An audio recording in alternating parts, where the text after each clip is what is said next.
Hello everyone, today we will discuss present perfect continuous tense. Present perfect continuous tenses में वाक्यों के अंत में रहा है, रही है, रहे हैं, रहा हूँ, ये सारे शब्द आते हैं, जैसे कि कॉन्टिन्यूअस में भी आते थे।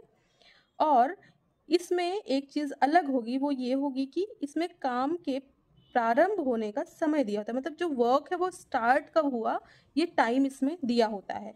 रहा है, रही है, रहे हैं शब्द आएंगे, उसके साथ साथ में वर्क का स्टार्टिंग का टाइम दिया होता है, इसमें साथ में समय दिया होगा, तो हम समझ जाएंगे ये प्रेजेंट परफेक्ट कॉन्टिन्यूअस टेंस है। और इसमें हेल्पिंग वर्ब के तौर पे हम हैज़ बीन और हैव बीन का यूज़ करते हैं, और टाइम को शो करने के लिए सिंस और फॉर का यूज़ करते हैं। तो सबसे पहले जानेंगे हैज़ बीन किसके साथ लगाना है, हैव बीन किसके साथ लगाना है। तो we will use has been with he, she, it and singular subjects. He, she, it और सिंगुलर सब्जेक्ट्स के साथ में हम हैज़ बीन लगाएंगे, और वर्ब की फर्स्ट फॉर्म में आईएनजी का यूज़ करते हैं। और आई, वी, यू और they, I, we, you, they and plural subject के साथ में हम हैव बीन का यूज़ करते हैं, और उसके साथ वर्ब की फर्स्ट फॉर्म में आईएनजी लगाते हैं। मीन्स वर्ब की फर्स्ट फॉर्म में आईएनजी सबके साथ में लगेगी, सिंगुलर सब्जेक्ट के साथ में हैज़ बीन का यूज़ करेंगे, और प्लूरल सब्जेक्ट के साथ में हैव बीन का यूज़ करेंगे। और अभी हमने जाना कि टाइम को शो करने के लिए हम सिंस और फॉर का यूज़ करते हैं।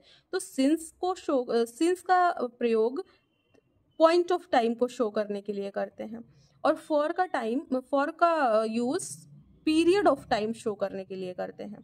जैसे सिंस तब करेंगे जब निश्चित समय होगा, मीन्स कोई सन दिया होगा, जैसे 2005 से यह कार्य हो रहा है, तो 2005 एक निश्चित समय हो गया, तो हम वहाँ पे सिंस का यूज़ करेंगे। या फिर कोई दिन का नाम दिया हो, कोई ईयर का नेम दिया होगा या मंथ का नेम दिया होगा, तो किस पॉइंट से वो काम स्टार्ट हुआ है, पॉइंट ऑफ टाइम से, तो वहाँ पे हम सिंस का यूज़ करेंगे। और अगर पीरियड ऑफ टाइम है, मीन्स अगर वो वर्ष का नाम ना दे करके दिया गया कि 5 वर्ष से यह कार्य हो रहा है, तो वो 5 वर्ष कब स्टार्ट हुआ हमें नहीं पता। मीन्स पीरियड, एक पीरियड था जो 5 years का था, बट लेकिन वो पीरियड ऑफ टाइम 5 years का जो है वो कब स्टार्ट हुआ कोई नहीं जानता है। तो इसलिए पीरियड ऑफ टाइम को शो करने के लिए फॉर का यूज़ करेंगे। जैसे अगर 2 दिन से, 3 महीने से या 2 साल से, इस तरह से आएगा तो हम फॉर का यूज़ करेंगे। और सिंस सुबह से, शाम से, अगर ये वर्ड्स आएंगे तो भी हम सिंस का यूज़ करेंगे। चलिए फिर आगे बढ़ते हैं। सबसे पहला सेंटेंस है अफर्मेटिव सेंटेंसेस। वो कैसे फ्रेम करेंगे इन सेंटेंसेस को। सबसे पहला है अफर्मेटिव सेंटेंसेस। सबसे पहले इसमें सब्जेक्ट रखेंगे, फिर हेल्पिंग वर्ब के तौर पे हैज, हैव प्लस बीन, फिर वर्ब की फर्स्ट फॉर्म में आईएनजी, देन सिंस या फॉर में से जो भी समय के हिसाब से होगा, सेंटेंस में जैसा सेंटेंस होगा उसके हिसाब से सिंस या फॉर में से कोई एक यूज करेंगे। उसके बाद टाइम, फिर ऑब्जेक्ट रखेंगे। तो पहला सेंटेंस है हमारा, मैं सुबह से पुस्तक पढ़ रहा हूँ।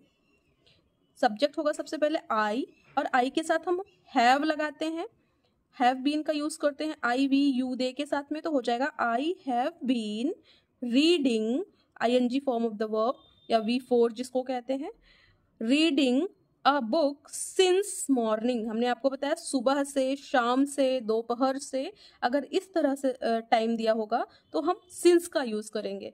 तो I have been reading a book since morning. Next one is, वह 2 घंटे से सो रही है।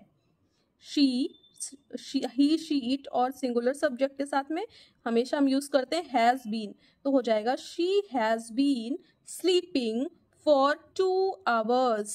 तो 2 घंटे, 2 दिन, 2 साल, इस तरह से दिया होगा तो हम फॉर का यूज करेंगे, क्योंकि वो पीरियड ऑफ टाइम को शो करता है। तो she has been sleeping for 2 hours। अगला चलिए निगेटिव में देखते हैं, हम निगेटिव में कैसे फ्रेम करेंगे सेंटेंसेस को। सबसे पहले सब्जेक्ट रखेंगे, फिर हैज या have plus not plus been. मैं बीन लिखना भूल गई हूँ यहाँ पे, चलिए अब सही है। Has, have plus not plus been means has और बीन या हैव और बीन के बीच में हम नॉट लगा देंगे। बाकी जैसा पहले करते थे अफर्मेटिव में जैसा किया था वैसा ही रखेंगे, प्लस वर्ब की आईएनजी फॉर्म प्लस सिंस या for plus time plus object. तो पहला उसी का बनाएंगे, मैं सुबह से पुस्तक नहीं पढ़ रहा हूँ, तो हो जाएगा आई हैव नॉट बीन। हमने अभी आपको बताया हैव बीन या हैज बीन के बीच में नॉट लगा देंगे। I have not been reading a book since morning. Next one is वह 2 घंटे से नहीं सो रही है। She has not been sleeping for 2 hours।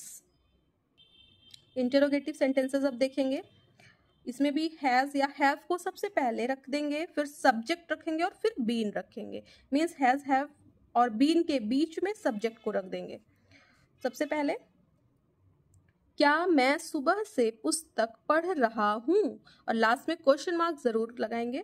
क्या मैं सुबह से पुस्तक पढ़ रहा हूँ। Have I been reading a book since morning. Next, क्या वह 2 घंटे से सो रही है, तो हो जाएगा हैज